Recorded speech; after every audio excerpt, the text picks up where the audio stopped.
नमस्तेस्तु महामाये श्रीपीठे सुरपूजिते शङ्खचक्रगदाहस्ते महालक्ष्मी नमोऽस्तुते। नमस्ते गरुडारूढे कोलासुरभयङ्करे सर्वपापहरे देवी महालक्ष्मी नमोऽस्तुते। सर्वज्ञे सर्ववरदे सर्वदुष्टभयङ्करे सर्वदुःखहरे देवी महालक्ष्मी नमोऽस्तुते। सिद्धिबुद्धिप्रदे देवी बुद्धिमुक्तिप्रदायिनी मन्त्रमूर्ते सदा देवी महालक्ष्मी नमोऽस्तुते। आभ्यन्तरहिते देवी आदिशक्ति महेश्वरी योगजे योगसम्भूते महालक्ष्मी नमोऽस्तुते।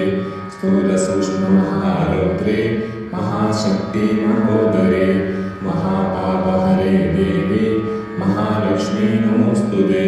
पद्मासनस्थिते देवी परब्रह्मस्वरूपिणी परमेशी जगन्माते महालक्ष्मी नमोऽस्तुते।